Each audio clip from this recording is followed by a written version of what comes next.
What's going on, guys? Welcome back to the channel. Today we're going to be checking out what it's like to live on a North Sea oil rig. We have 3 different videos we're going to be checking out. The first one is a day in the life offshore. I know that the North Sea is a very dangerous body of water. Yeah, we've seen at least one video. One video, the RNLI video surrounding a rescue in the North Sea, or rescues in the North Sea, and that was intense. That was very intense. I also want to look into more stuff just surrounding the North Sea in general. I find that body of water to be interesting. It's a body of water that I still don't really know much about. I've just heard that it's very, very dangerous. Yeah. I'm excited about this, guys. I've always been interested in these sort of industrial topics, like engineering feats and whatnot, and I do find it interesting. It is a massive engineering feat to be able to make these massive oil rigs out at sea, especially in an area where it's known to be a very choppy waters and storms and whatnot. Oh my gosh, I don't think there's any way I could do that job. I haven't seen it yet, but I'm just envisioning this place out in the middle of the sea, ocean water. Yeah. Thank you. You know, just seeing what we saw with the RNLI video and how choppy the waters can get, and I'm sure that's not even nothing compared to what you can see out there. But guys, enough rambling. Let's go ahead and jump in here and check out North Sea oil rigs. You do have to change how you think when you're coming offshore. It's completely different from working in an office where everybody goes home at the end of the night. You don't. Oh, wow. Oh man, look at this. That is way bigger than I thought it would be. Okay, guys, I've never really actually looked at an oil rig up close, and that is very impressive. Wow.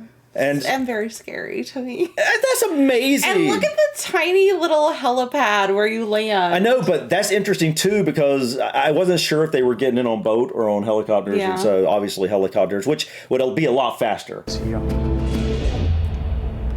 like a gigantic mansion on the water. Yeah, that's pretty impressive. Golden Eagle is a production platform located 70 kilometres off the coast of Scotland. 70 kilometres. On plateau at the minute, we're producing 77,000 barrels of oil a day. It's a twin jacket construction. The W platform contains the well heads. The fluids from the wells flow across a 70-metre bridge onto the PUQ platform, where it is processed before exporting onshore.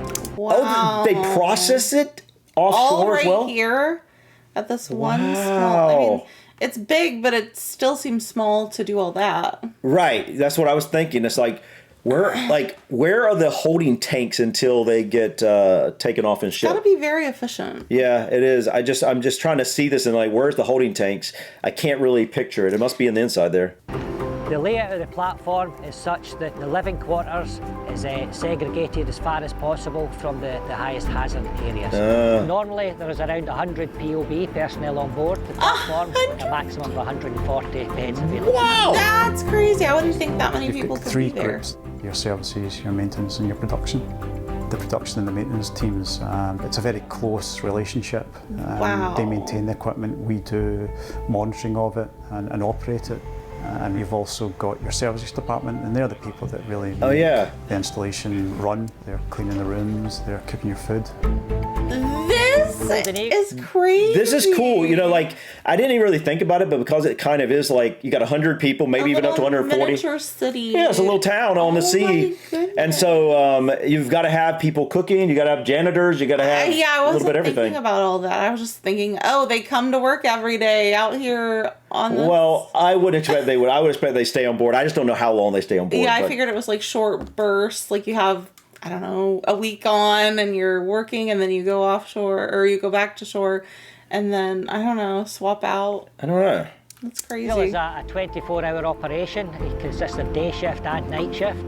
There will be a meeting at 6 o'clock in the morning between the shifts to hand over safety issues, any production issues that have occurred during the night.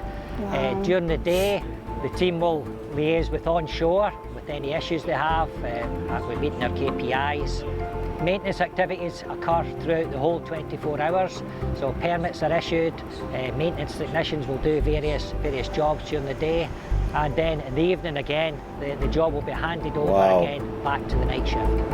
I bet the sunsets are beautiful. To be honest, there is no real average day on the Golden Eagle. It changes hour to hour. You set a plan that you try to work towards, and invariably it changes constantly, which is part of the good thing about working offshore. It's a great environment, especially the work balance that we have. So spending the 2 weeks offshore is 2 weeks offshore, 2 weeks on, I'm guessing. 2 weeks on, 3 weeks off. That's nice. Oh, that's not what he said? He just said. Oh, that is nice. You come out and work 2 weeks, and then you go. Yeah, I could see that. That's fairly doable. Then. That's cool. I bet they make pretty good money doing Probably this. because it's a dangerous job. I would think. Yeah, and it's very like you got to be out away from family for 2 weeks at a time and whatnot. Yeah. That's cool though. Could you do it? How about if it's not stormy? How about if it's not stormy? I mean, you can't control that aspect, but yeah, but if you could, in ideal conditions, I guess you would get used to it. I think. I think it would be pretty fun, and so it's hard work, I'm sure, but I think it would be pretty fun to be out there, and I don't know, it'd be a different world, you know. Working 12-hour shifts, and you have to deal with a lot of new situations as they arise. So it's very demanding in that sense. But obviously, there are a lot of facilities to allow you to take downtime, you know. Oh, they got a movie theater. We have quite a modern facility here. We have a cinema, cool. snooker table, darts, Snooker table. a gym. It's probably one of the best gyms in the North Sea. All the cabins have Sky TV, which is fantastic, so we don't have to fight about what's on TV, which is really good from a female point of view. The food is great offshore. They cater for everybody's taste. Oh, wow. Oh, yeah, that looks good. Oh, that looks really good. Morale booster for the guys. You know, it's the highlight of their day when they come into the restaurant area here after doing a hard shift outside.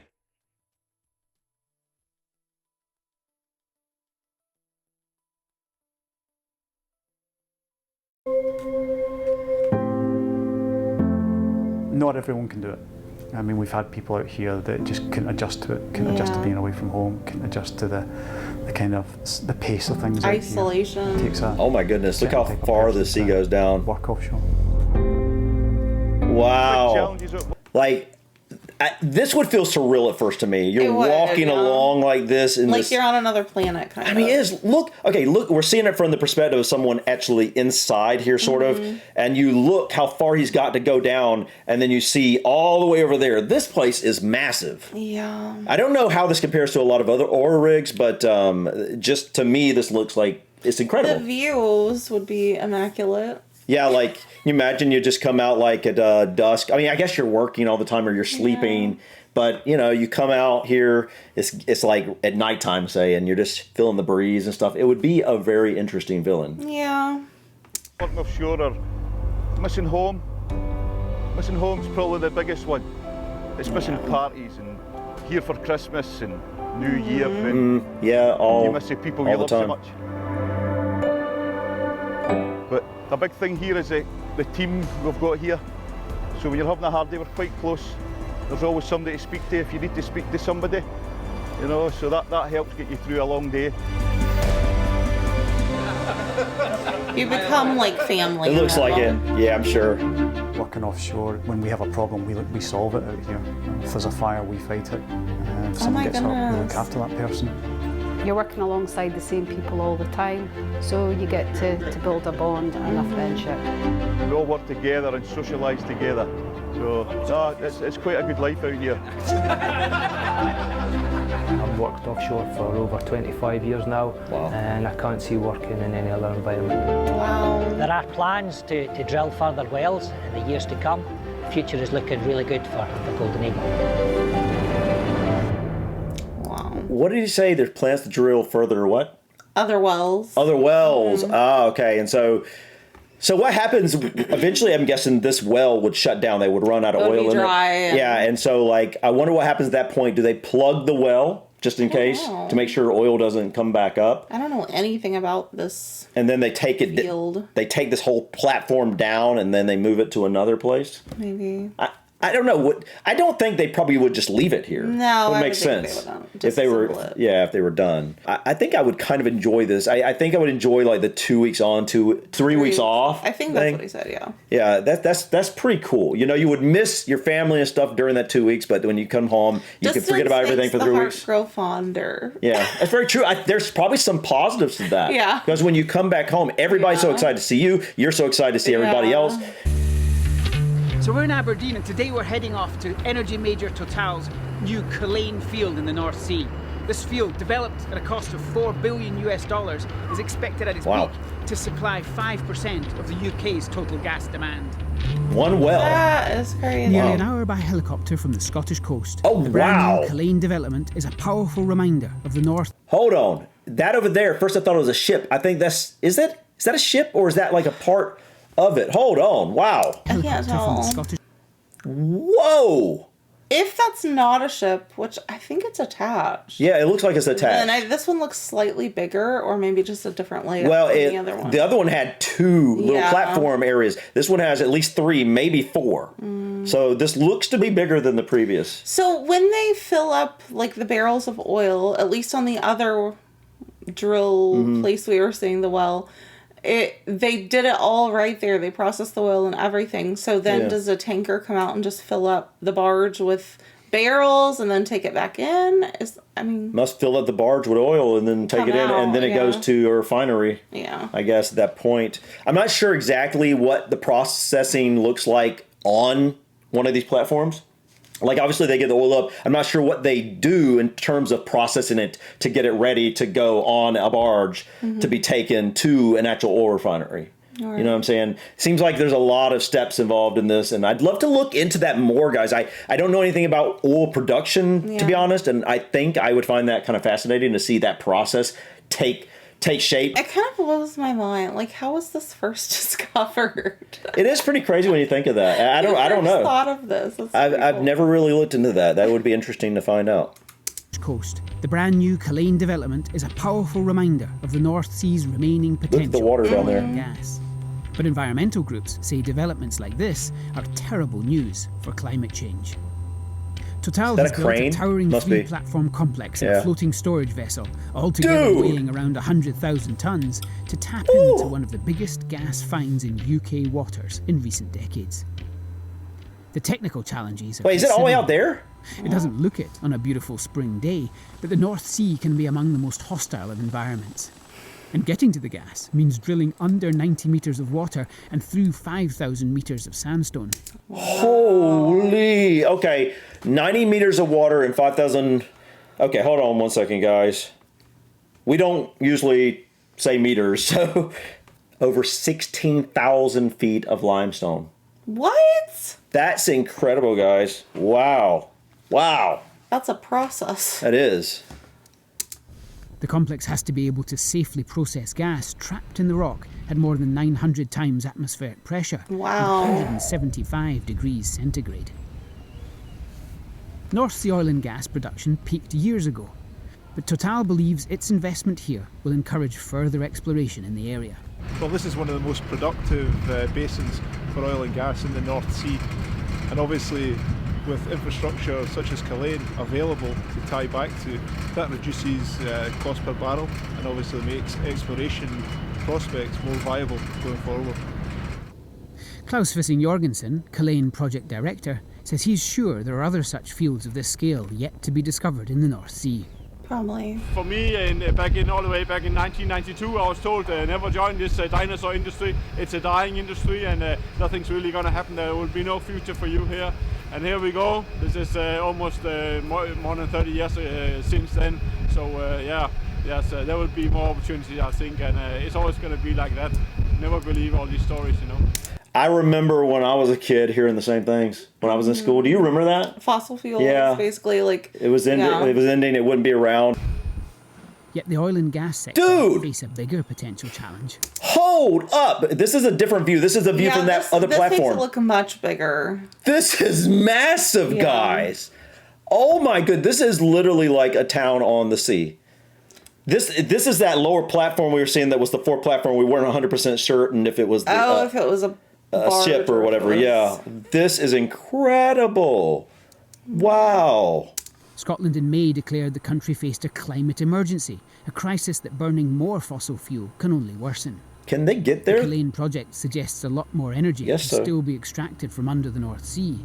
The question is whether it would be safer to leave it there. Wow, guys, this place is incredible. This was bigger than the other one. I thought the other one was massive. This thing is like insane. Flotel Victory. Flotel Victory. Was this whole place called Victory? I don't I can't remember what this one was called. I was trying to see if they could just walk over. Could they? I'm right sure there? they can. I'm trying to see, like, hold on. I feel like all these they have to. Places need to be accessible. They would have to, because they might have something they have to do. Even if they don't come over here that often, they would have. I don't know what this is. I don't know I don't even know on this one where the cabins are and where they eat and stuff, where they hang out. Oh. Mine is no typical commute to the office. I can do that. There's no gridlock, no loud talkers on their mobile phones, no queues in the rain. Working on an oil rig in the middle of the North Sea means commuting by helicopter is a must.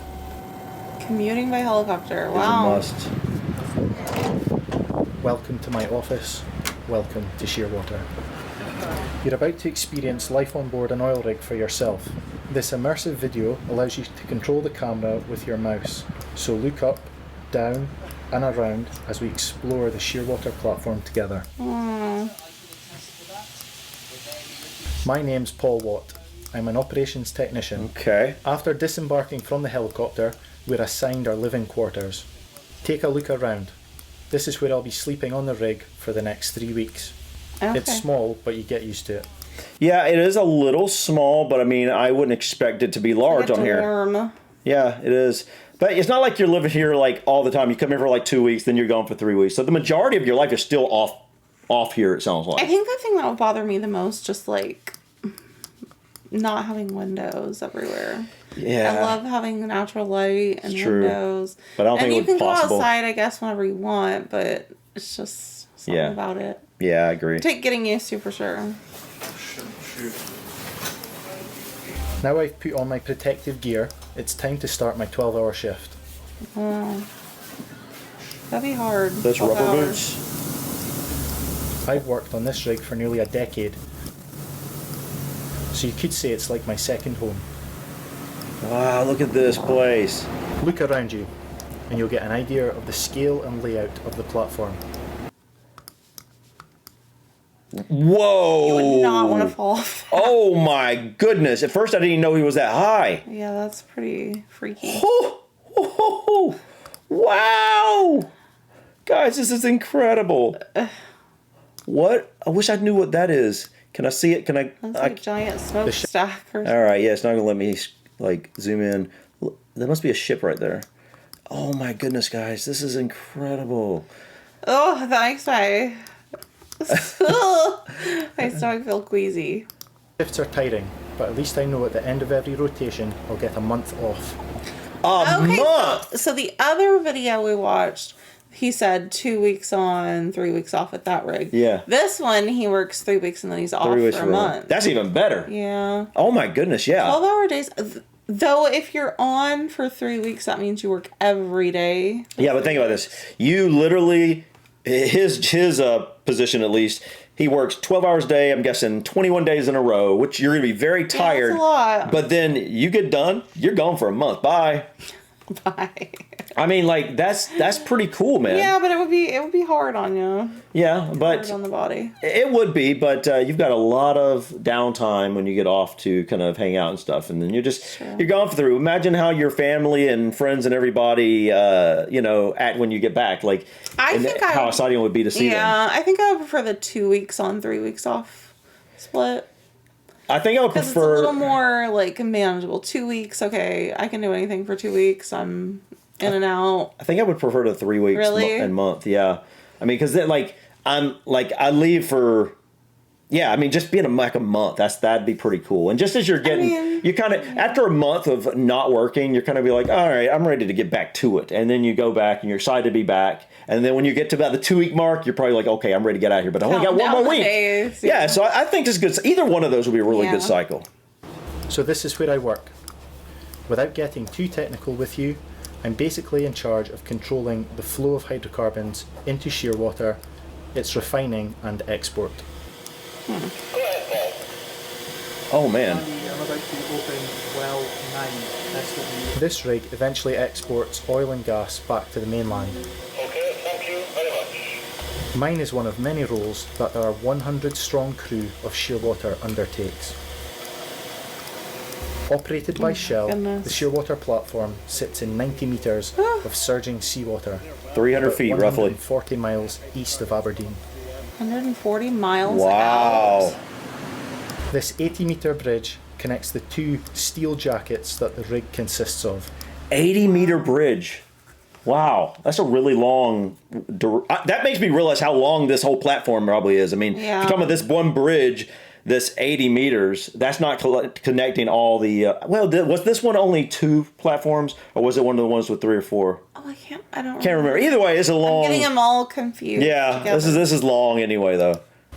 If you look around you, you will oh my gosh. see that one part is the central processing facility. The other is the wellhead platform. All right, let me see. Oh my gosh. Woo! Oh, okay. I couldn't do that part. No. Which part? Climbing up there on those steps. No. You couldn't climb right. You couldn't stand where he's at. No. I mean, I could stand up there. I could. But somebody would have to get me down.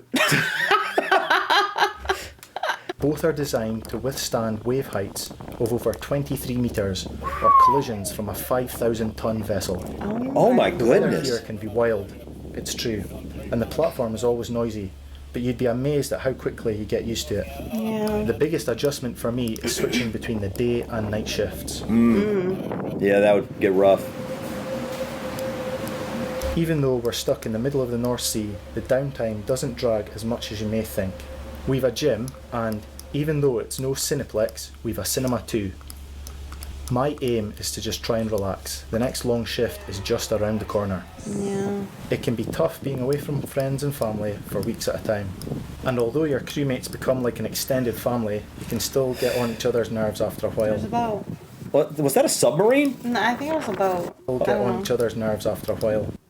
I don't know what that is. Did you just say they all get on each other's nerves? Yeah. I bet. Oh Yeah. my gosh. Yeah, being in Can you these close imagine quarters. having like that one person who's super annoying to work with and you can't go home and get away from them? Yeah, for you just gotta 3 be around for weeks? 3 weeks at a time. And especially if you had someone that you just didn't get along with someone, and you're always working together, and you got to go home for a month, but you got to be back for 3 weeks. Just in a month. pray that they aren't your bunkmate. Oh yeah, no doubt. Oh, the helipad. So I'm looking forward to getting home, seeing friends and family, and maybe taking a holiday abroad. That was cool, guys. I actually really liked the way that was the 3D thing, or 360. That was really cool, guys. This is an incredible job, and for some reason, it's not going back. Definitely an interesting profession. Yeah, I would. I think in some ways I would really like this profession to a certain extent.